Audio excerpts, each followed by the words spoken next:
Hello दोस्तों, आज हम इतिहास को समझेंगे। इतिहास के बेसिक चीज़ों को समझेंगे। क्या होता है इतिहास? ठीक है, चलिए स्टार्ट करते हैं। इतिहास को समझने का प्रयास करेंगे आज की क्लास में। इतिहास ये जो आप देख रहे हैं, ये दो शब्दों से मिलकर बना है। दो शब्दों से ये मिलकर बना है, इति प्लस हाथ से मिलकर बना है। इससे पहले मैं आपको इंटरेस्टिंग बात बता दूं कि ये हेरोडोटस साहब जो है, इन्होंने अपने हिस्टोरिका बुक में सबसे पहले इतिहास शब्द का प्रयोग किए थे। ठीक है, इसी कारण से इन्हें इतिहास का जनक कहा गया। इतिहास यानी इति का अर्थ होता है, इन्होंने बतलाया है अपने किताब में कि ये जो इतिहास शब्द है, इसको हम लोग दो वर्ड में बांट कर देखते हैं, इति प्लस हास। और इति का मतलब होता है बीता हुआ, हास का मतलब होता है उससे संबंधित घटनाओं। ये दोनों को हम लोग जब मिला देते हैं तो एक चीज समझ में आता है, अतीत। अतीत यानी हमारा अतीत जो है, हमारा बीता हुआ जो समय है, उसी को हम लोग इतिहास के अंदर पढ़ते हैं। और इसको पढ़ने के लिए इतिहासकारों ने हमको आसान बनाने के लिए समय के अनुसार इनका काल निर्धारण किया गया। यहाँ देख रहे होंगे कि ये प्राक इतिहास, आधे इतिहास और ऐतिहासिक काल जो है, ये इतिहासकारों ने बनाया है इतिहास को बहुत इजी वे में समझने के लिए। यहाँ आप देख पा रहे होंगे कि ये जो ऐतिहासिक काल है, इनको भी तीन भागों में बांटा गया है: प्राचीन काल, मध्यकाल और आधुनिक काल। ये तीन कालखंडों में इतिहास को बांटा गया है और इसको भी तीन भागों में बांटा गया है। ऐतिहासिक काल तीन भाग में बटा हुआ है।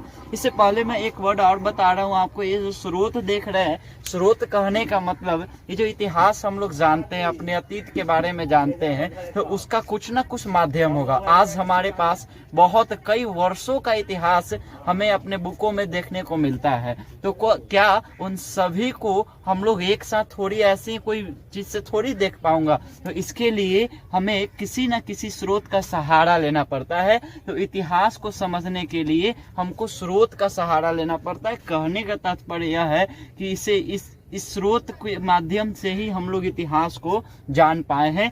तीन भाग में बटा हुआ है। ये जो स्रोत आप देख पा रहे हैं, इसको तीन भाग में कौन कौन सा भाग है? तो इसका भाग यदि आप देखेंगे तो पुरातात्विक स्रोत, साहित्यिक स्रोत और विदेशी स्रोत। इसको हम लोग डिटेल में अगले क्लास में देखेंगे। आज बस मैं इतना समझा रहा हूँ कि इतिहास होता क्या है। तो आपने अभी सुना कि इतिहास दो शब्द से मिलकर बना है, इति प्लस हास, यानी बीते हुए घटनाओं को हम लोग जो एक साथ जानते हैं, यानी अतीत के बारे में हम लोग जानते हैं, उसी को हम लोग इतिहास कहते हैं। आपने देखा कि इतिहास का जनक हेरोडोटस को क्यों कहा गया? क्योंकि इन्होंने अपने बुक में इतिहास शब्द का प्रयोग सबसे पहले किए थे। यहाँ देख रहे हैं कि अब इसको हम लोग समझेंगे। सबसे पहले इसको जल्दी से इसको समझ लेते हैं, फिर मैं अगले क्लास में स्रोत के बारे में बताऊंगा, उसको डिटेल करके बताऊंगा। क्योंकि किसी भी चीज को जानने के लिए हमको उसका कोई ना कोई माध्यम होना चाहिए, जिसे हम लोग स्रोत कहते हैं। यहाँ पर आप देखिए, प्राक इतिहास काल, आधे इतिहास काल, ऐतिहासिक काल। ये प्राक इतिहास काल क्या होता है, इसके बारे में हम लोग समझेंगे।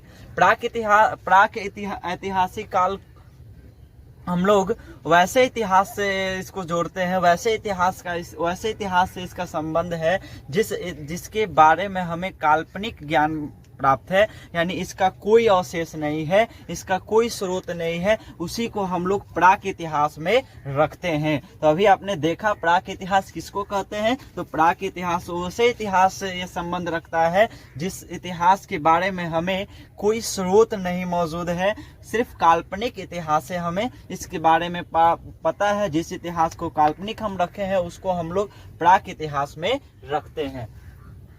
यहाँ आप आगे देखिए, ये आधे ऐतिहासिक काल कहने का मतलब यह है कि हमें ऐसे इतिहास की जानकारी देता है जिस इतिहास के बारे में हमें कुछ न कुछ अवशेष मिले हैं।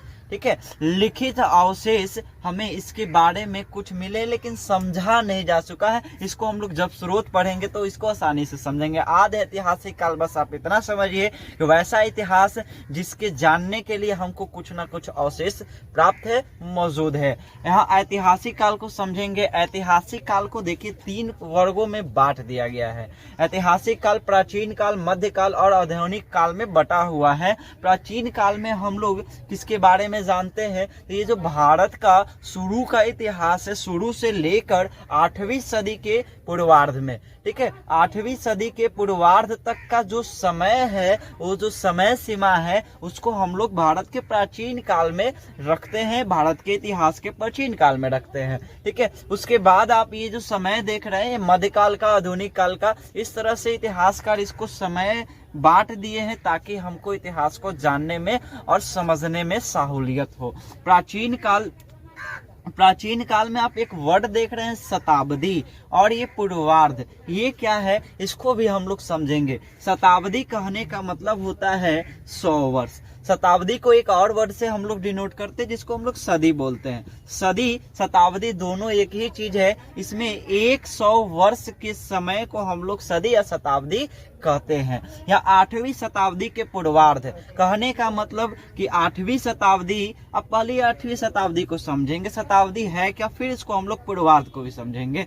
आज हम लोग, आप सुने जरूर होंगे कि 21वीं सदी में ये पूरा दुनिया अभी है, जी रहा है। 21वीं सदी कहने का मतलब क्या होता है, यानी 100 साल, 21वीं सदी यानी 100 साल तक चलने वाला है।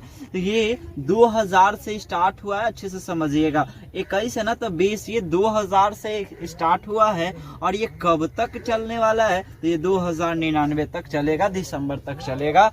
ये जो पूरा समय है एक सदी कहलाता है। जैसे ही हम लोग 3000 में पहुंचेंगे, उस समय तो हम लोग नहीं रहेंगे, लेकिन जब ये समय 3000 तक जाएगा, ये 21वीं सदी से 22वीं सदी हो जाएगा।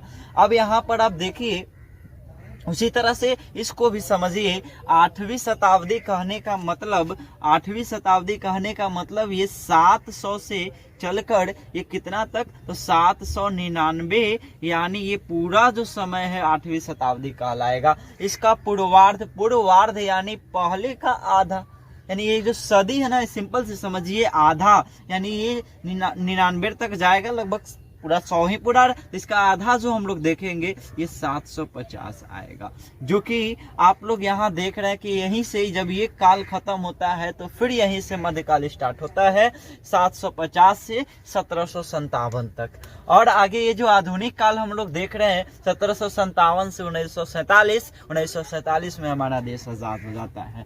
तो आज हम लोग इतिहास में इतने सारे, यानी इतिहास के कुछ बेसिक चीजों को देखा। अगले क्लास में हम लोग देखेंगे कि ये स्रोत क्या होता है, और स्रोत के आधार पर भी हम कोई भी इतिहास को जानेंगे।